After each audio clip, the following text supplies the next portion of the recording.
Est-ce que la lanterne est-elle pay to win? Ah. Ah. Un sujet très intéressant. Je viens de recevoir ma sentinelle. Ah bah tiens, parlons-en. Bon, mes amis, qu'est-ce que je voulais faire ce soir avec vous? Ce que je voulais faire ce soir, c'était tout simplement se lancer...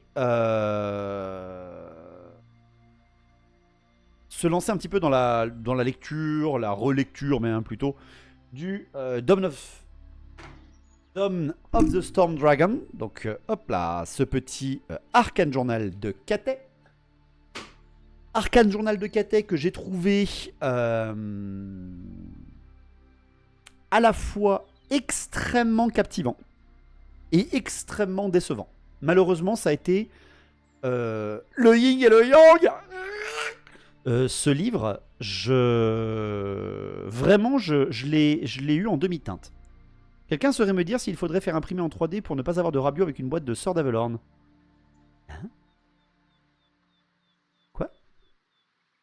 Pour être sur la peinture d'une lanterne, là, je suis pas prêt d'en faire une deuxième. Ah bah oui, surtout à ton niveau, Damien. Ils ont enlevé les alliés, enlevé les possibilités les spéciales pour les lanternes et sentinelles, rajouté les mercenaires et hop, une nouvelle armée. Oui, voilà. Donc voilà. Donc on va commencer par la blague. D'accord? Si ça vous va bien, et même d'ailleurs si ça vous va pas, on va faire ça. C'est-à-dire qu'on va regarder, moi, ce qui m'intéresse le moins. C'est-à-dire l'armée d'infamie. L'armée d'infamie, pourquoi elle m'intéresse moins? Parce que, personnellement, je savais que ça allait pas être une armée d'infamie de fous furieux. Ça, on le savait, mais certains ont voulu être tête de bûche et n'y ont pas cru, mais moi, personnellement, vraiment, j'en étais sûr. Autrement dit, nous avons dans cet Arcane Journal, traduit en français, disponible, traduit sur le Warhammer Community, si vous cliquez sur l'onglet français, bien sûr, avant le téléchargement, vous avez à disposition donc la fameuse composition de liste d'armées d'infamie de la grande flotte de Jade, la flotte qui a amené Miao Ying sur le vieux continent, sur le vieux monde. Si vous êtes joueur de Katé, si vous avez regardé ma vidéo sur les résumés des listes et la présentation de l'armée de Katé en jeu, ou tout simplement si vous êtes joueur et que vous avez vous-même eu le plaisir de Katé, de rien, j'aime un petting. On a quasiment aucun changement par rapport à n'importe quelle autre armée de Katé, qui sont donc la grande armée. Il n'y a que deux changements majeurs. Le fait, en effet, qu'on ne puisse plus mettre dans l'armée les lanternes célestes en unité spéciale quand vous avez un général magistrat ou stratège, et ne plus pouvoir mettre les sentinelles de Katé, donc les grandes statues, dans les unités spéciales si vous avez un général Shugengan. De plus, et là c'est assez important pour le préciser, cette liste d'armées d'infamie, cette liste de la grande flotte de Jade, ne vous permet que d'avoir Miao Ying en dragon katéen. Chose que la grande armée de Katé ne nous a pas dit. La grande armée de Katé nous dit il peut y avoir un dragon katéen dans votre armée, entre 0 et 1. Mais il ne mentionne pas Miao Ying. Preuve que il va en avoir d'autres. Très certainement, il y en aura d'autres, et on l'espère. Un petit yin-yin, ça serait incroyable. Et peut-être, un jour, qui sait, dans notre rêve le plus fou, avoir une Zenzi. Sinon, véritablement, je ne crois pas me tromper en vous disant qu'il n'y a aucun autre changement dans les unités de base, les unités spéciales, les unités rares et les personnages de ça. On va avoir un jour Wanbo ou Zhao Ming. On verra, parce que Wanbo, ça m'étonnerait beaucoup qu'ils sortent de Katé, et Zhao Ming peut-être. Zhao Ming, c'est possible. À moins que, enfin Game Workshop comprenne que c'est pas simplement le vieux monde et que tout le monde attend tout le monde entier. Et donc, du lustrien, etc. Le truc de fou. C'est pas le jeu des 7 erreurs, mais le jeu des 2 erreurs. Ouais, c'est à peu près ça. La gamme évoluera sûrement, on peut avoir des paysans ou des arquebusiers, et évidemment, mais là, on a le temps de voir. N'allons pas trop vite. Avoir l'empereur en personnage. Non, il a disparu, n'oubliez pas.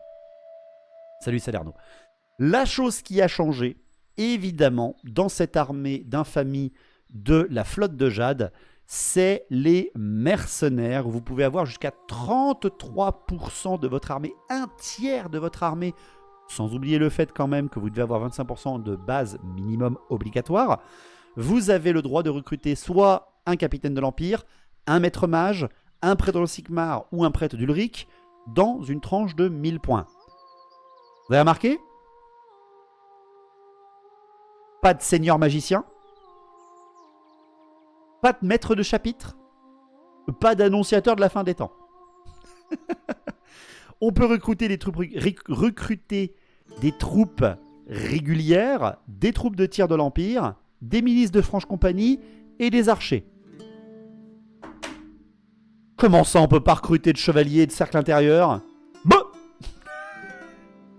Comment ça, on peut pas donner à Cathay l'unité qui leur manque? Non, parce que là, on est d'accord qu'ils viennent de recevoir d'un coup en renfort toutes les troupes de tir de l'Empire. Arquebusier, en veux-tu, en voilà. Ce qui leur manquait. Et de plus, on peut avoir une unité maximum de pistoliers ou d'escorteurs par tranche de 1000 points. Heureusement, ils n'ont pas eu les rangers, enfin les wardens, les gardiens des routes, parce que ça aurait été encore plus cancer.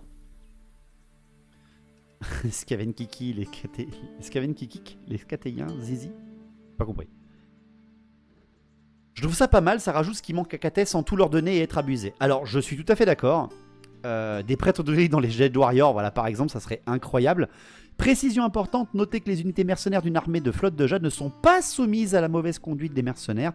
C'est une alliance tacite entre les deux et une alliance efficace. Donc, vous n'avez pas le jet pour savoir s'ils sont bourrés ou s'ils sont pas là au début de la bataille. C'est très très très malin. Toute figurine de l'armée qui a l'option d'acheter des objets magiques peut aussi acheter des objets magiques des listes d'objets magiques courants ou de l'Empire du Grand Cathay. Ça, c'est important. Tu ne peux pas avoir dans cette armée de Cathay, ici, là, donc tout ça. Tu ne peux pas avoir des objets de l'Empire dans ces personnages-là. Voilà, ça c'est important de préciser. En tout cas, c'est ce que j'en ai compris de ma part. Je trouve que c'est bien. Non, parce que si on commençait à avoir des mecs avec l'amulette du répurgateur, ça commençait à faire énormément. Après, pour faire une gunline, quand tu as 25% de base sans tir, plus tes personnages, plus ta sentinelle, il reste pas beaucoup de points pour les mercos. C'est ça.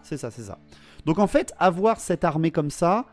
bon là vous irez regarder si vous voulez des trucs de metagame ou quoi que ce soit. Moi je trouve super sympa parce que tu peux vraiment te faire des trucs assez sympas de mercenariat. Ça t'amène surtout les troupes de tir qui manquent à Cathay. Le reste après franchement tout est meilleur. Hein. À part peut-être les archers de l'Empire où t'as du tirailleur qui est quand même assez intéressant. Ou les escorteurs qui font de la saturation de tir à distance en armure qui est pas si mal. Voilà, derrière après c'est pas foufou hein.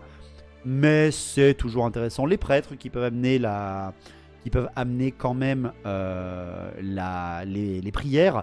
Mais n'oubliez pas que ce sera des prêtres à commandement 7. Pas relançable ou presque. Donc c'est chaud. Alors voilà, on va pas se mentir. Mais c'est chaud. C'est pour commencer une armée empire en parallèle. Littéralement ça, hein, Keldorn, complètement. Les règles sont faites pour le tir. Voilà. En plus, derrière, si vous regardez donc les règles spéciales de la flotte, la poudre noire cathéienne, la première fois que n'importe quelle unité d'une armée de la flotte de Jade qui est armée d'arquebus, de pistolets ou de plusieurs pistolets d'arquebus à répétition ou de pistolets à répétition, tire... eh bien la portée de leurs armes ou des armes concernées est augmentée de 3 pas parce qu'en fait ils bourrent de la poudre noire de qualité même dans les armes impériales, ce qui fait qu'ils tirent à 3 pas plus loin, ce qui fait que votre fucking arquebuse elle tire à 27 pas. Merci 10 pouces pour le follow. Mais c'est seulement la première fois qu'elle tire durant la bataille. L'entraînement à l'arquebuse mercenaire, une fois par partie, chaque unité ou détachement des troupes de tir de l'Empire d'une armée de flotte de Jade peut tirer avec un rang supplémentaire. C'est littéralement la règle volée à Nuln. Voilà, véritablement, il n'y a pas d'autre chose. Toute unité de guerrier Jade ou de lancier Jade à 3 pas d'unité de mercenaires amis peut relancer les jets de touche de 1 durant la phase de combat.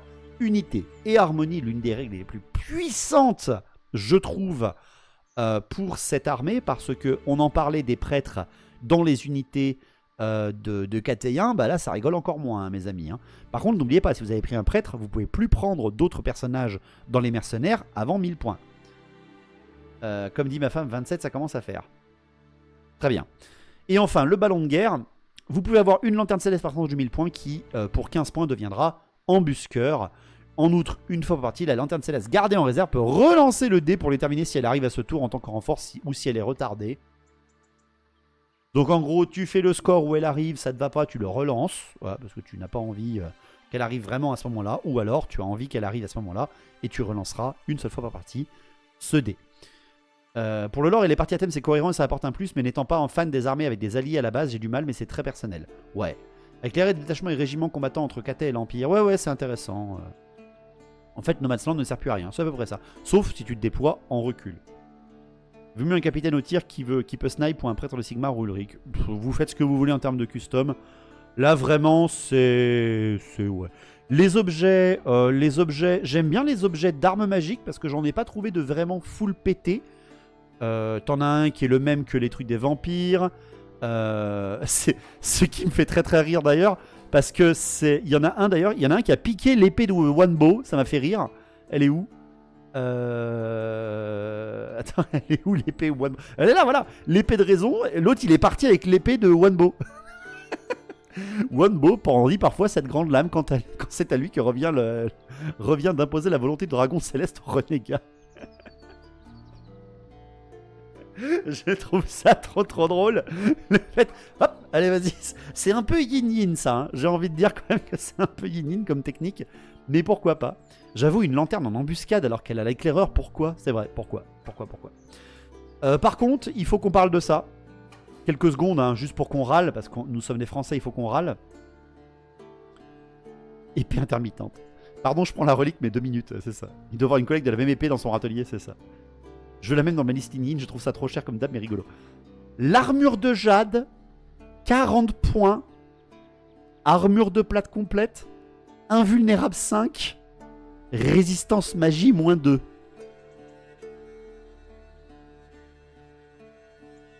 Pour 40 points. On le trouve où le PDF en FR, me dit Bobine? C'est Warhammer Community, onglet français. C'est ça. Elle est complètement pétée, cette armure. Voilà. Et ça, vous voyez le pire. Le pire, mes amis. Le pire. 40 points. Un petit stratège de merde peut l'avoir et se mettre sur un ballon. Et le ballon devient Endurance 5, Armure 4+, 1 vue 5, RM-2. Et il a 9 PV. Et il te balance des blasts de partout. Il manque plus que l'astérix dessus. Oui, voilà, c'est vrai. C'est la salade tomate oignon, voilà. Va tomber ça. Ouais, voilà, c'est ça. Je sais pas si le pire c'est ça ou le fait de voir des fiascos sur des doubles. Ouais, ça aussi je l'ai vu, mais c'est complètement n'importe quoi aussi. Et à 35 points, t'as l'armure lourde et un vulnérable 5 en roi des tombes. Ouais, voilà, c'est ça. C'est ça. Objet pété à 40 points, mais pour le reste, ça va. En fait, voilà, c'est juste que ça gâche tout. Voilà, ça gâche tout. C'est un objet surpuissant. Voilà. C'est vraiment un objet beaucoup trop... Je l'aurais mis à 80 points. Voilà. Et encore 80 points, je trouve que pour tout ce qu'elle fait, c'est énorme. Vivement la fac pour que ce soit remis à raccord à la 1.5. Alors, ça va encore. Encore une fois, Cathay, moi, c'est pas l'armée la plus pétée, je trouve. Mais quand même, c'est les bundles de personnages qui deviennent n'importe quoi. Qu'ai-je raté, me dit Arcabus? Oh, pas grand-chose. On râle, comme d'hab. On râle. Et enfin, ouais, 2-3 objets qui sont un peu n'importe quoi. Il est où le truc où les doubles, ça fait n'importe quoi? Je sais plus. Ah bref, vous regarderez, il y a des chaînes spéciales pour faire vos armées cancer. C'est de base. Ah oui, c'est de base. Oui, bon voilà, on s'en fout. Bref, on s'en fout. Si, Cathay, c'est l'armée la plus pétée. Non, c'est faux. C'est faux. Je l'ai combattu 2 fois, je l'ai pas trouvé pété. Elle est forte, mais je l'ai pas trouvé pété. Donc bref.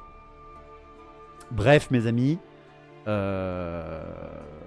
listes d'armées, bon, voilà, ça va 5 minutes. Mais les listes d'armées... Je ne pourrais vous donner qu'un conseil que j'ai donné tout à l'heure sur le Discord. Je vais relire ce que j'ai mis. Que bien sûr, il y en a qui commencent à répondre.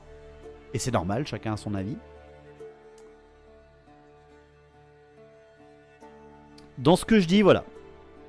Dans ce que je dis, vous pouvez jouer tout ce que vous voulez, dans n'importe quel contexte. Car tout ça, le jeu et l'éditeur le permet.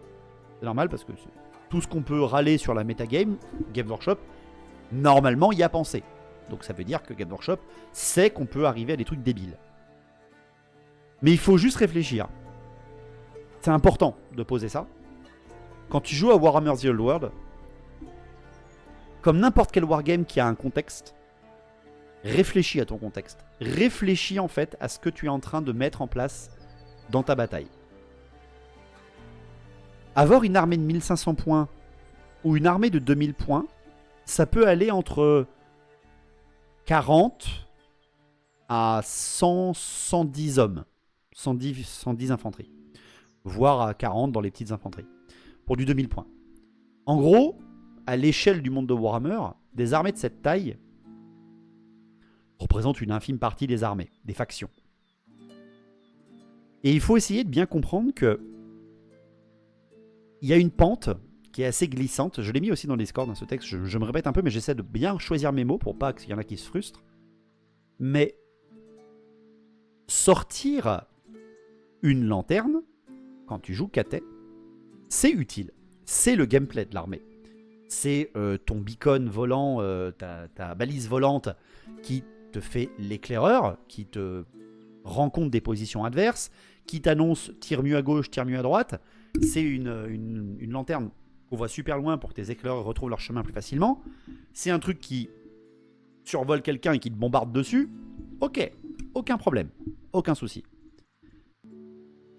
Si tu tombes sur un personnage lanterne, ça veut dire que ton armée est donc manœuvrée par un stratège, un magistrat, quelqu'un qui est censé commander son armée, qui donc utilise cette lanterne comme une balise pour son commandement, pour essayer d'égaler en termes de mouvement et en termes d'importance sur le champ de bataille, les Shugengan, qu'il ne pourra jamais devenir, ou les maîtres des portes, des grands soldats.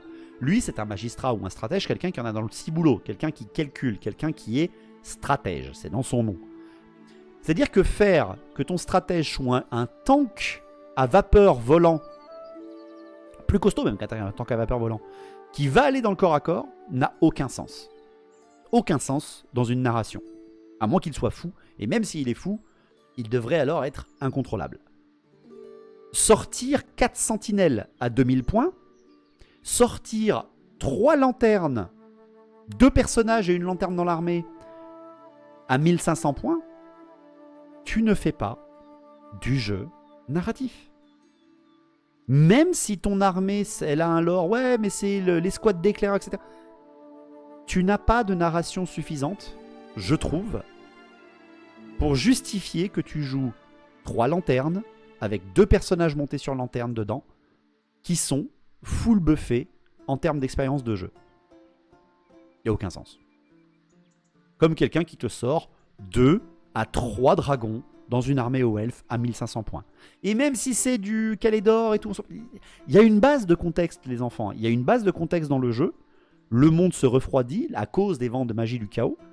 Ça fait déjà des siècles que les Calédoriens ne montent plus à plusieurs dragons dans leurs armées. C'est pour ça qu'ils ont en partie perdu la guerre contre les nains. Parce que, justement, Calédor se refroidissait. Et donc que les dragons ne pouvaient plus être montés comme avant. Donc il y a quelque chose, justement, qui fait en sorte que la narration amène une excuse logique, entre guillemets, parce que c'est de la passion, donc c'est pris en compte par la volonté des gens, qui t'amène une excuse de ne pas sortir des unités connes. Et attention, c'est pas vous qui êtes cons en faisant ça, parce que vous avez trouvé la solution pour qu'elle soit super forte. C'est important. C'est bien, vous avez trouvé la méta, parce que c'est ça aussi le wargame, c'est des calculs, c'est des prévisions, c'est des plans, c'est des planifications, c'est des choses qui vous permettent de vous faire plaisir en disant j'ai trouvé la faille, j'ai trouvé le truc qui rend le truc fort. Mais il y a des moments, ça vous pouvez le faire avec une synergie d'armée parfaite, parce que c'est votre plan et c'est vos plans depuis le début. Mais derrière, il faut avoir de l'empathie.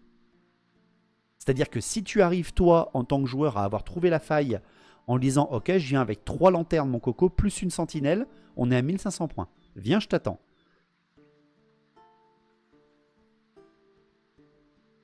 Trouve-moi le lore. Trouve-moi la narration dans ce que tu vas me raconter, à part le fait que tu vas me péter la gueule. Ça, c'est sûr. Pourquoi, en fait, je gueule un petit peu? Ou je gueule pas. Non, en fait, je gueule pas. Vous faites ce que vous voulez. C'est juste que moi, j'apprécierais pas jouer contre une armée comme ça, c'est tout. Je vous le mets, le message, il est là. Vous le voyez, je l'ai mis ici. Il est sur le Discord. Vous regardez, il est dans le général. Je me le relis pour pas être con, mais voilà. Quand tu joues un personnage monté sur lanterne, le personnage peut monter entre 9 et 10 points, endurance 5, armure 4+, 1 vue 5, RM-2 avec le bon équipement, l'équipement qu'on a vu à 40 points. Tu peux guider les tirs en bombardement et être éclaireur en même temps. Si tu perds un combat au résultat de combat, sans souci, tu ne t'inquiètes pas parce que tu es indémoralisable, tu ne fais que reculer. Et même si tu recules, l'ennemi ne peut pas t'empêcher de repartir parce que tu le bloques sur place. Tu peux aussi gagner un combat parce que c'est aussi un ballon qui a des touches d'impact qui lui permet en plus, s'il gagne un combat, de reculer, de se repositionner plus loin que l'arrêt qu'il a fait par rapport au corps à corps. Elle a le mouvement de réserve, elle a une bulle de commandement améliorée avec le personnage dessus, elle a des bombardements et des tirs qui sont son rôle, ça on va pas gueuler dessus. Tout ça pour des persos qui sont à moins de 400 points, c'en est vraiment trop. Et RM-2 c'est quoi? C'est résistance magie -2. Donc les listes débiles, pitié, réfléchissez quand vous jouez à un jeu comme Warhammer The Old World. Parce que le jeu va se casser. Il va devenir un jeu de méta en partant comme ça. Parce que on me l'a dit, oui, mais la seule manière qu'on parle de notre jeu et qu'on participe à un événement grand, c'est faire des tournois. Et les tournois, eh ben, on cherche quand même à gagner. Et donc, si tu cherches à gagner, il faut chercher des listes méta. C'est complètement faux. En tout cas, moi, c'est pas ce que je veux pour Warhammer The Old World. Je préfère que ça reste un jeu de niche, qu'on soit 14 000, 20 000 en France à y jouer et encore, ou même plus, qu'importe. Mais qu'on n'ait pas un truc qui devienne je joue, bonjour, dans mon armée il y a Fridal, et encore Fridal n'est même pas pété, hein, c'est un bon personnage mais sans être pété. Dans chaque armée de Katé il y a Miao Ying et 3 lanternes, dans chaque armée, j'en sais rien, dans chaque armée de Elfe Sylvain il y a Orion, dans chaque armée des hauts elfes il y a Coril, etc. Comme, voilà, il y a plein de trucs. Joue contre un empire à 2000 points qui joue 6 canons. Il y en a qui les jouent à 1500 points, les 6 canons. Avec 3 ingénieurs et 2 mages volants niveau 4. Complètement stupide comme liste d'armée. Je suis désolé, hein, moi, je trouve que la liste, encore c'est pas la personne, ou n'importe qui t'aurait fait cette liste. C'est le fait qu'on puisse en arriver là. C'est stupide en fait. Les organisateurs de tournois ne peuvent pas limiter certains trucs broken. Il y en a qui y pensent. Et le souci, c'est que si on doit en arriver là, c'est que Games Workshop n'a pas fait son travail correctement dans un jeu où il mentionne que la narration et l'immersion, c'est le plus important. C'est pour spammer les unités à la con, autant aller faire des Doomstack dans Total War. C'est ça en fait, c'est ça. Voilà, comme 40K qui sortent les primarques tous les 4 matins, parce que c'est un jeu aussi qui cherche la méta. Et c'est normal. Donc, jouer lanterne, c'est faisable. C'est battable. C'est 1500 points, c'est un cancer. Mais c'est normal, c'est le but de la figurine. Et c'est pas game break. Mettre un personnage sur lanterne dans une armée de 1500 points et de 2000 points, c'est super sympa, c'est ultra utile. C'est un personnage qui peut être vraiment résistant, vraiment avec une géométrie de table qui est super intéressante. Mais si tu commences à les spammer, pourquoi? Parce que c'est fort. Est-ce que tu as compris le principe du jeu? Ça se discute. C'est pas le pistolet qui tue, c'est celui qui tire. Clairement, The Old World en plus ne connaît pas son succès par sa facette compétitive. Et c'est ça qui est le plus important. En vrai, pour avoir fait quelques tournois, c'est pas si courant ces compositions. En vrai, quand je perds, je me retrouve vite contre ceux qui ont perdu et on se retrouve entre nous autres avec nos armées remplies de bases. Oui, et encore, c'est parce que tu fonctionnes Ngololo avec un fonctionnement de pairing. C'est-à-dire les gagnants contre les gagnants, les perdants contre les perdants. Mais ça te fait un clivage aussi. Je préfère une liste diversifiée. Bah, techniquement, le jeu veut ça. Jouer en méta parfois c'est intéressant, mais il faut se mettre d'accord avec son adversaire, sinon c'est pas drôle pour ton adversaire. Mais vous pouvez jouer en méta, mais si vous jouez en méta, vous allez jouer les mêmes armées. Et si vous jouez les mêmes armées, c'est-à-dire qu'il n'y a plus d'originalité dans le jeu. Et le wargame, c'est l'originalité, c'est la diversité. Surtout Warhammer The Old World. C'est un jeu, bordel, qui a plus de 30 ans. Un jeu qui a plus de 30 ans, on veut pas les mêmes listes tout le temps. Et si vous faites l'erreur, parce que pour moi c'est une erreur, de voir une liste d'armées de quelqu'un en disant « Putain, lui ça fonctionne, je veux la prendre, comme ça va tout le temps fonctionner », c'est que vous n'avez pas compris le but du wargame. Dans un wargame qui veut raconter une histoire, à un moment ou à un autre, tu vas te faire défoncer ta gueule. Parce que tu n'as pas correctement fait ta liste, ou alors que tu as fait des erreurs dans ta stratégie. Ou même simplement parce que tu n'as pas eu de chance, tout simplement. Et c'est ça aussi, l'humilité de perdre et de se dire, ok, ben le prochain coup, j'essaierai pas ça. Tiens, ma compo n'était pas géniale. Tiens, le scénario était vachement dur. Putain, j'essaierai une autre armée le prochain coup. Tu vois, il y a un truc comme ça. Alors que se dire, ouais, alors là, je vois 6 canons, 2 ingénieurs et 2 magiciens ou 3 magiciens niveau 4. Ok, ça, je prends. Je vois 3 lanternes, 2 personnages surboostés, 1500 points. Ouais, allez, let's go, je prends. Alors que voilà, donnez-moi l'utilité d'une armée de Katek qui, à 1500 points, sort 3 lanternes. En lore, hein. Pas en termes de jeu, en lore. Je comprends pas. en fait, je ne comprends pas. Pourquoi tu viens avec 3 lanternes? Combien t'as de canons dans ton armée? Ben, j'en ai qu'une. Mais... à part jouer méta, aucun. Bah c'est ça en fait. C'est ça. Pour éclairer dans la nuit. Voilà, c'est ça, voilà. C'est ça, pour faire les phares de la voiture. Pour faire le festival d'Annonay. C'est le nouvel an. C'est ça. Tout à l'heure, Ivy a dit que les nains lui faisaient de l'œil. Oh, mais qui craque, Ivy. Qui se fasse plaisir. Zéro look, zéro cohérence. Si c'est perdre le wargame, alors j'ai vachement bien compris le jeu.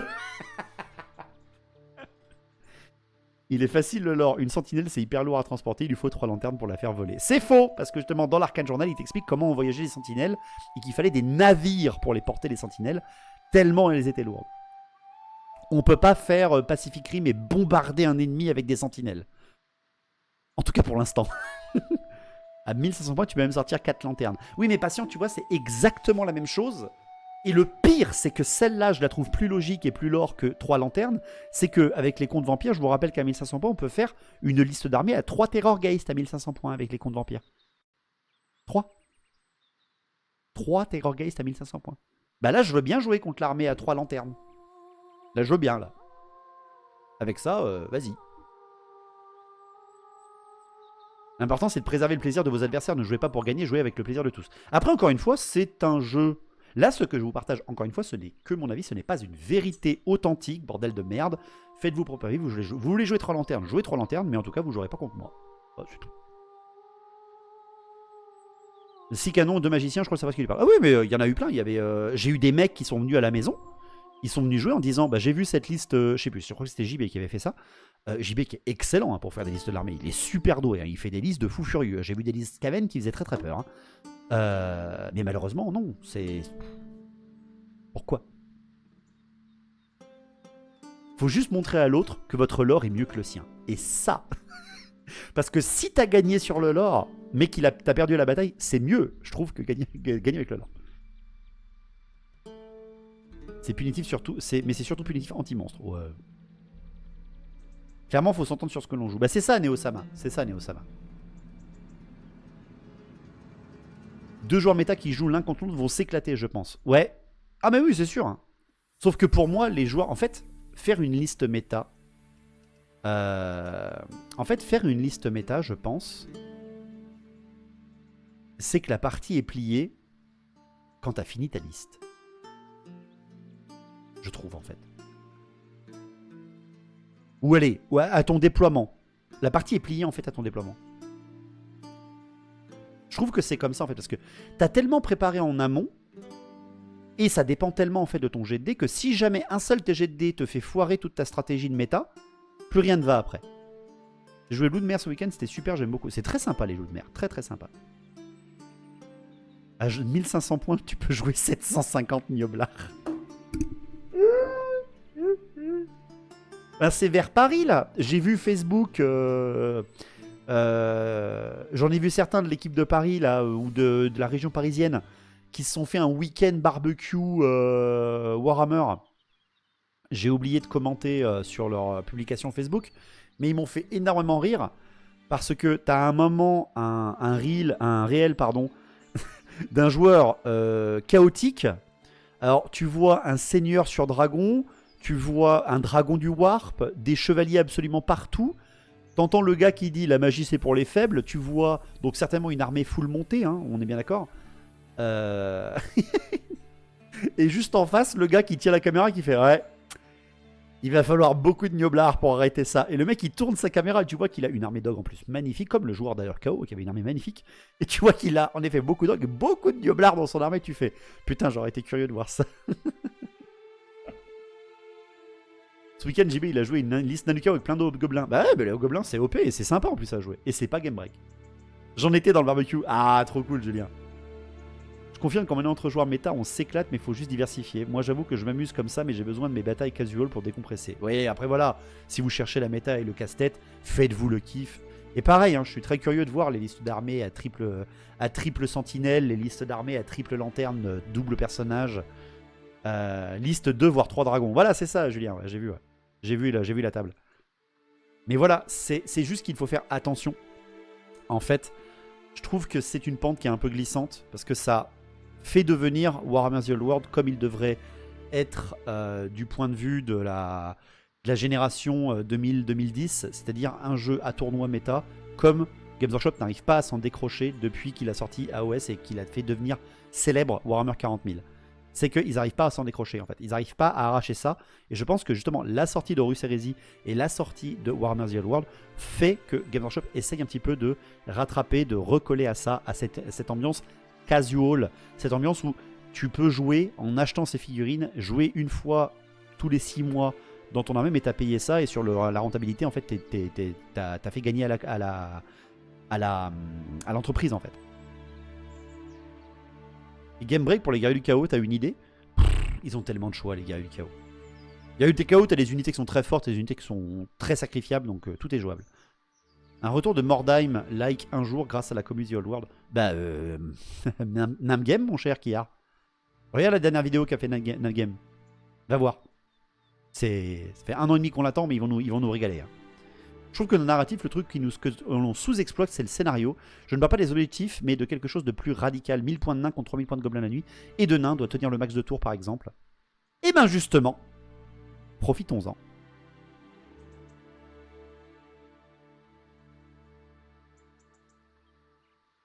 Quand tu ouvres l'arcane journal de Cathay, je vous l'ai dit quand je suis rentré de Paris, je le redis, quand j'ai lu l'arcane journal de Cathay, je n'ai même pas jeté un coup d'œil aux règles du jeu. J'ai regardé le lore. Et je regardais l'intro du livre, qui parle bien évidemment de toute l'histoire de pourquoi Miao Ying elle s'est déplacée dans le vieux monde, et comment elle a négocié ça, parce que c'était vraiment pas gagné qu'elle puisse partir. Miao Ying a fait énormément de choses en termes de protection de son propre patrimoine, de son propre pays, mais elle a dû négocier avec son grand frère, enfin avec son frère, pardon, Wanbo, qui, on le rappelle, donc le dragon de Jade, le dragon d'émeraude, le vert, le dernier sorti sur Total Warhammer 3, qui est lui le gestionnaire, le bailli, si vous voulez, le gars qui gère à la place du dragon empereur le territoire de Cathay, et en plus la capitale Weijin. Donc elle-même a fait le voyage jusqu'au centre de Cathay, très loin du nord où elle est. Pour vous donner un exemple, c'est quasiment partir de Malfos pour aller jusqu'à Karazakarak. C'est un sacré trajet qu'elle a fait. Hein. Elle est allée demander à son frère, est-ce que je dois partir? On a ressenti que l'Empire, qui était un petit peu avec les nains et les elfes, le territoire protecteur, enfin les humains avec les nains et les elfes, le territoire protecteur contre le chaos dans le vieux monde, elle sait par ses pouvoirs et ses messagers et ses commerçants qui arrivent et repartent de Cathay, elle sait que le vieux monde part en vrille. La Bretonie est assiégée par des peaux vertes et est partie dans une guerre au sud contre des morts-vivants. Elle a donc plus de forces disponibles à grande échelle. L'Empire est en guerre civile depuis presque 1000 ans, plus de 1000 ans. Les nains sont enterrés dans les montagnes et perdent citadelle par citadelle. Et les hauts elfes n'ont plus le droit de poser le pied sur le sol, tandis que les elfes sylvains traquent les hommes bêtes qui sont en train de préparer quelque chose. Et qui en profite? C'est Fridal avec ses Norse et ses loups de mer. Et justement, le chaos qui contourne le territoire de Kislev, parce que ça arrange bien Game Workshop pour l'instant de ne pas parler de Kislev, et qui envahit le Westerland, c'est un fait avéré que Miao Ying, elle doit agir parce que son but dans la vie, c'est de péter la gueule au chaotique. Et donc elle négocie ça avec son frère et traverse les 2 océans, les 3 océans, pour rejoindre après le vieux monde. L'histoire est incroyable, hein. Vraiment le lore est trop bien. Et je suis très content d'avoir installé notre lore de campagne dans le Westerland. Ça va être, j'espère, une histoire qui va être trop cool. Elle doit faire la route inverse pour rendre l'épée à son frère. Bah c'est ça, voilà, en fait, elle a tout embarqué d'un coup. Mais voilà, c'est vraiment un truc très sympa. J'ai beaucoup aimé. Et Nippo, un jour, tu y crois, une vague d'idées de ce qu'il pourrait y avoir. Tellement de choses aussi. Regarde les modes sur Total Warhammer, ça va pouvoir te donner une idée. Dans quelques années, j'espère pouvoir sortir une hard une hard de 150 dumbbells. Waouh. On entend souvent parler des dragons ou elfes par 2 ou 3 ou 6 canons empire et une liste méta, mais celui qui gagne le dé et commence la partie a un énorme avantage. Chez l'empire commence tour 1 avec 6 canons, il rase la moitié de la table, en gros ça se joue au dé. C'est ce que je disais Max en fait, et des listes méta, et ben tu gagnes très souvent en déploiement en fait. Le JDR All World me fait de l'œil, j'attends la VF. Tu dois attendre 2-3 ans Bobine, j'avais posé la question au créateur chez la chaîne française qui les a accueillis. Putain, j'ai oublié le nom de la chaîne, je suis désolé. Tu nous feras une vidéo plus développée sur le Westerland, sauf que tu en as déjà fait une. Je serais super intéressé par une journée narrative. Pourquoi pas? Si c'est Wanbo qui l'envoie, c'est logique qu'elle puisse avoir une de ses épées. C'est vrai, c'est vrai, c'est vrai. Et donc, dans cet Arcane Journal, qu'est-ce qu'ils nous ont donné qui, moi, me hype un petit peu? Merci Nicozer, merci beaucoup pour le follow. Bienvenue. Qu'est-ce qui m'a motivé, moi?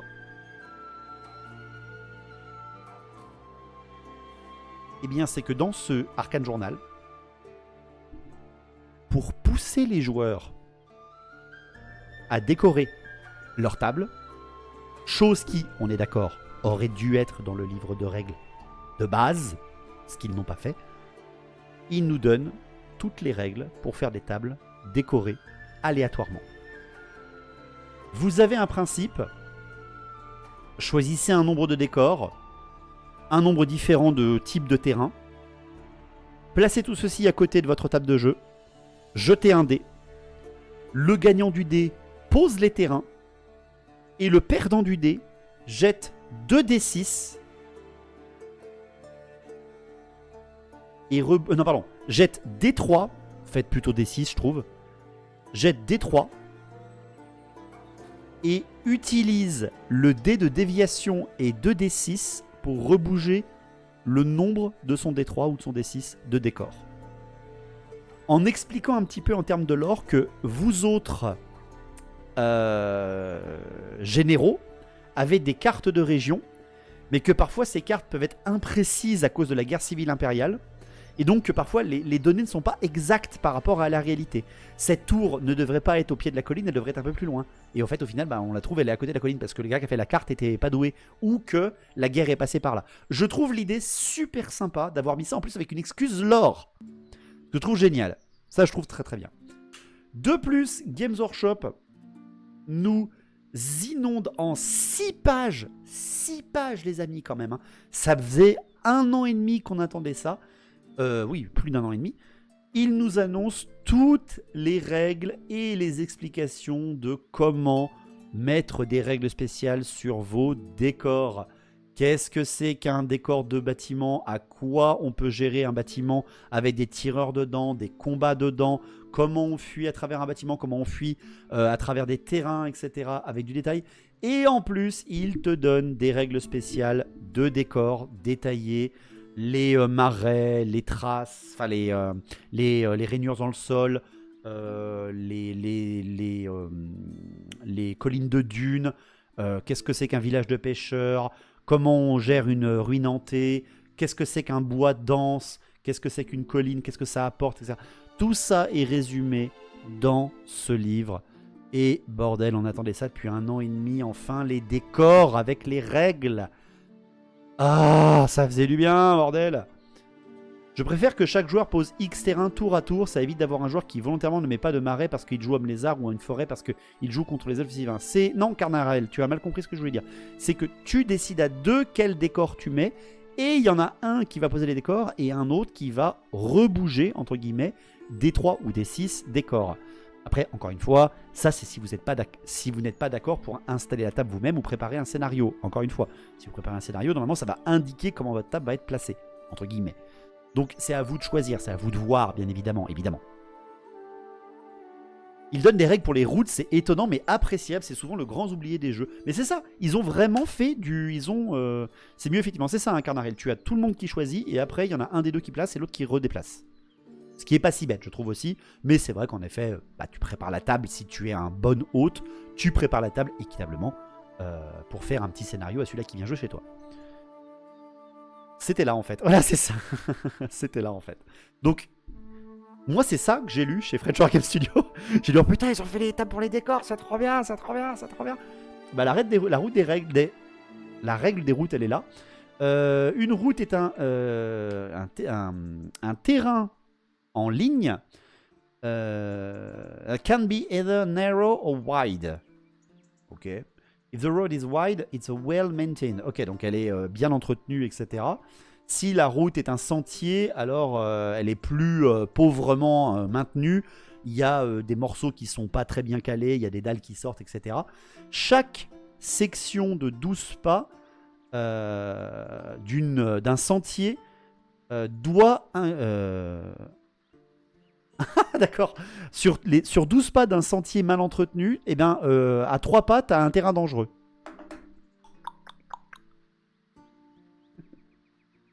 En tournoi infaisable, t'as les joueurs à Lyon qui va tout mettre dans les coins. Bah c'est ça, mais après, encore une fois, si t'en as un tournoi comme ça, pour moi, la responsabilité des tournois, c'est de faire les tables avant. Hein.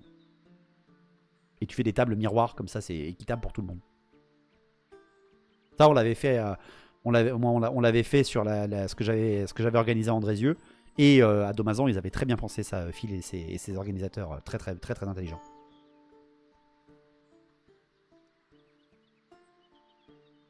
Désolé d'être grossier, mais cela devient un putain de wargame plus proche du JDR que d'un jeu de société. Oui, c'est Warhammer The Old World. C'est basé sur le JDR. Après, encore une fois, Actair, si tu n'aimes pas ça, si tu n'aimes pas ça, ben c'est pas grave, ne prends pas en compte ces règles. Mais si tu aimes ça, ben on est récompensé. On est récompensé. Et c'est ça que je trouve, encore une fois, que je suis content de mon appréciation, enfin de mon anticipation du travail, c'est que je valorise un petit peu les tables décorées, avec des petites règles qui s'appliquent à chaque décor, ou au moins à pas mal de décors. Et Games Workshop, sans que je le sache, hein, bien sûr, Games Workshop te sort un guide manuel des décors. Warhammer a presque depuis toujours eu des générateurs aléatoires de terrain. Mais c'est ça, patient, c'est ça. Et pourtant, il nous manquait ça, Old World. Je sais pas s'il y a des générateurs aléatoires de décors sur 40K ou sur AOS. Parce que vu que c'est très important les décors, comment ils sont placés par rapport aux objectifs, je pense pas que vous en ayez. Vous avez des déploiements, mais vous n'avez pas de table organisée.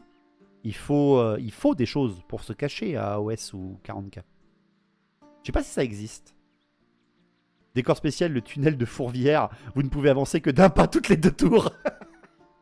Ouais. Ceux qui ont la ref ont la ref. Salut Sébastien, merci beaucoup pour ton abonnement sur YouTube.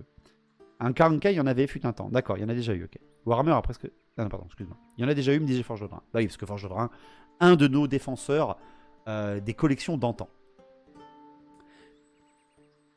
Et messieurs, dames, les scénarios à l'intérieur de cet Arcane Journal peuvent vous proposer une mini-campagne d'un week-end. Faut juste changer quelques petites choses. Juste.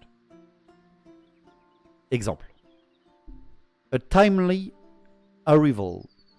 Chose qui m'a énormément plu aussi, parce que si vous étudiez bien un tout petit peu le scénario, vous verrez que c'est la première bataille que j'ai fait quasiment avec Eevee. Vous avez une zone de déploiement d'un défenseur impérial qui a 1000 points posés dans ce petit carré là, ce petit rectangle. Vous avez 2500 points de guerrier du chaos qui arrivent. Et vous avez 1500 points de Katek qui se déploient au même moment.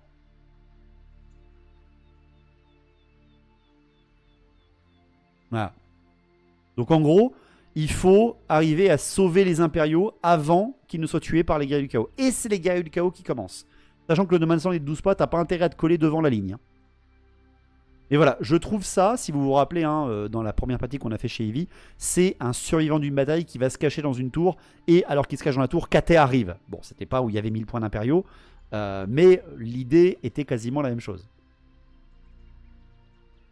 Donc ça, c'est cool. Pas de layout sur les tables, c'est super moche, pas de décor 2D non plus. Ah ça, je peux pas, moi, les décors 2D. Si le chaos joue full cam, c'est chaud. Ah mais oui, hein, mais... Il y en a qui se plaignaient de ma partie que j'avais fait, la ferme de Gunther pour la campagne et que j'ai fait sur la chaîne. 12 pas de déploiement, vous voyez, hein, c'est officiel. Jouez le scénario de la WAG Nomade dans l'Arcane Journal de la WAG Nomade. Vous allez pleurer, les amis. Hein. Il est ultra dur pour les défenseurs. Donc là, super intéressant. J'adore énormément ce dessin.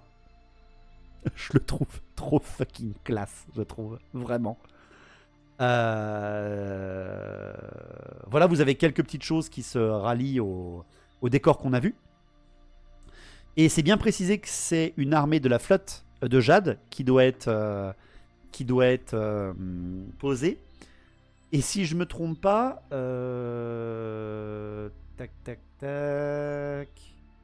Le général de l'armée de l'Empire, ça doit être un capitaine impérial. Et l'armée de la flotte de Jade n'a pas d'obligation pour le général. Parce que c'est l'arrivée de la flotte de Jade. C'est les loups de mer en attaquant. Oui, c'est Gaël du Chaos. C'est marqué Gaël du Chaos ou loup de mer. Mais encore une fois, tu peux le remplacer par des peaux vertes aussi. Bref, c'est à vous de vous organiser, bien évidemment. Mais ça, vous voyez, pour commencer, je trouve que c'est vraiment sympa en termes d'armée pour une petite bataille. Pareil, tu peux descendre un peu. Tu mets... Parce que là, c'est quand même... Tu peux jouer à 3 joueurs, par exemple, pour cette première. Le MJ joue les Impériaux, par exemple. L'attaquant joue les gars du chaos. Et le défenseur joue Katet, par exemple. Ça peut très bien faire pour, justement, éviter qu'il y ait trop de règles à apprendre pour le camp du bien. Scénario difficile en défense, jouer 3 lanternes. Ouais.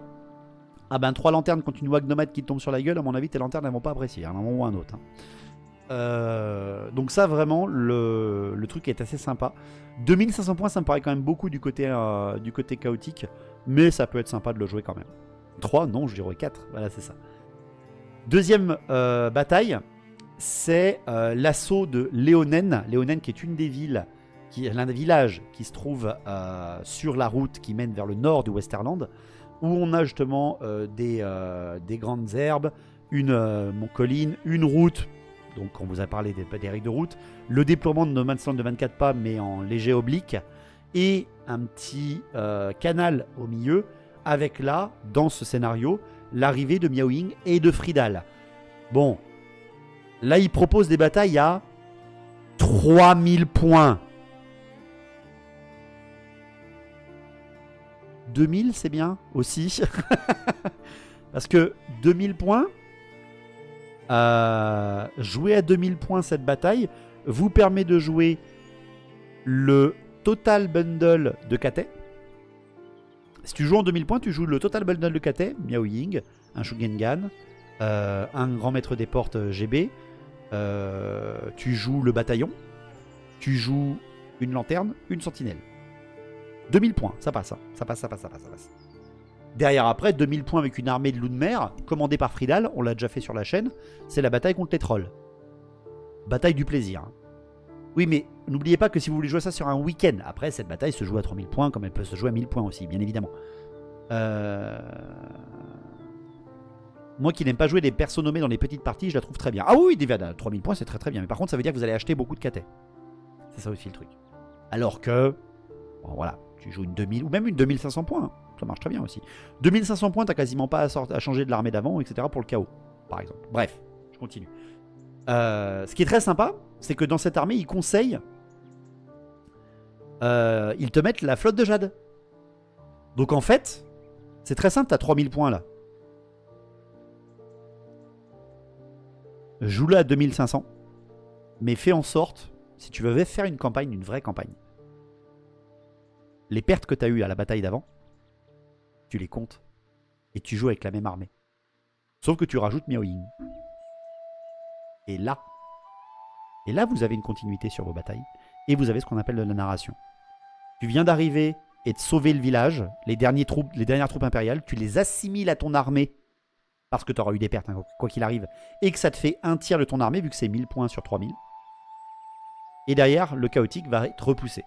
Mais le chaotique, lui, il revient avec des armées full. Parce que c'est le chaos, ils arrivent par vague. Et surtout que là, c'est la vague qui arrive Fridal. Donc là... ça me donne envie. Et en plus, regardez-moi ça. Regardez-moi cette bodybuildeuse. Mais franchement, regardez comme elle te le chope là. Direct. Et derrière, dernière bataille, tu as repoussé, techniquement dans le lore, tu as repoussé Fridal. Et elle va se regrouper au niveau du village de Hollum, qui est l'un des points charnières du Westerland dans la bataille Fridal-Miaoying. Et tu as justement le monument de Fridal. Tu mets une pierre des Hards, ça peut très bien. Ou alors tu customises toi-même, bien sûr, un hôtel du chaos. Tu prends l'hôtel d'AOS, hein, qui est parfait pour faire un hôtel du chaos. Tu as justement des ruines hantées, une route qui amène, une route abandonnée, des bois denses, etc. Et d'un coup, Katet devient l'attaquant. Et derrière, les défenseurs deviennent les guerriers du chaos. Et là, tu joues à 3500 points. Quelle féminité, une vraie bimbo norse comme on aime, c'est ça. Ça donne envie de voir ça sur la chaîne. Ah, moi aussi. Rien à voir, mais en ce moment, en bossant, je me refais tes vidéos sur la fin des temps. Merci encore d'avoir subi ça. Et ben, merci à toi d'avoir suivi. Ville Hobbit Dodu. Merci à toi. Et désolé pour les crises de rage. Pardon si hors sujet, mais le chaos arrive par vague, par quels moyens? Ben, par des moyens d'invasion, de flotte. Voilà. En fait, t'as la Norska qui est juste en haut là. Et en fait, t'as énormément de clans norse qui sont appelés par Fridal. Et donc, t'as énormément de loups de mer qui débarquent par milliers entiers sur le Westerland. Sans compter les démons qu'ils appellent par les portails qu'ils incantent, vu qu'ils dressent des grands hôtels aux forces du chaos, ce qui attire parfois les démons, même si la magie est faible. Tu as quelques armées démoniaques, et sans compter le fait que tu peux avoir des Skaven qui viennent foutre la merde, des Zombettes qui tractent les, qui sortent de derrière et qui viennent attaquer le Huc en bonhomme bête, etc., etc., etc. 3500 points, 9 lanternes, donc. Non, arrêtez. Donc voilà, et là vous voyez que ce Arcane Journal, en fait, il est beaucoup plus tourné sur la narration, le lore, les tables, les décors, et une mini-campagne. Clairement. Au lieu de se focaliser sur « t'as vu, on peut jouer 3 lanternes, dont 2 personnages qui ont 10 PV. Ça t'intéresse, non ?» Je rigole, bien sûr, je tente, mais vous me connaissez maintenant. Donc voilà un petit peu ce que je voulais vous rapporter de cet Arcane Journal. Est-ce que tu ferais une review du Match Play Guide? Oui, Ray, parce qu'on me l'a envoyé en français. Donc on en fera une certainement lundi prochain, ou même peut-être demain après-midi. Peut-être, parce que je vous rappelle que les nouveaux streams, mardi, demain, 14h, 18h. Il a été intégralement traduit par la communauté française, on les en remercie, et on pourra regarder ça. Passe-le moi que je le mette sur le drive. Mais je te l'ai envoyé, Quentin? Non, je te l'ai pas envoyé? Bon, bah, je m'en occuperai là. Donc voilà, mes amis. Et je pense vraiment que faire une petite game comme ça, en mode, comme l'avait fait Planet Wargame lors de la sortie de Léviathan, ils avaient fait une mini-campagne avec Mamie Noire, avec Nico d'ailleurs de Mamie Noire, sur les Space Marines contre les Tyrannides, sur 4 batailles les unes après les autres, qui montent comme ça un petit peu en crescendo. Bon, c'était pas les 3500 points, c'était les 2000, non, c'était même pas les 2000, c'était des 1000 à 1500 points. Je trouve que ça peut être très très bien sur la chaîne. Je pense que ça peut être très très bien pour essayer de mettre un petit peu cette emphase. Par contre, en termes de boulot, je vous fais comprendre que ça sera beaucoup de boulot. Et par contre, ça sera une sortie, mais genre la sortie de Noël, quoi. Et imaginez ça pendant la campagne. Imaginez ça pendant la campagne, où c'est mon host du Dragon de l'Ombre qui vient justement un petit peu participer, parce qu'il n'a pas le choix. Zenzi a disparu et ils ont eu des descendants, les Lost de l'ombre. Et ils participeront à cette guerre, bien sûr.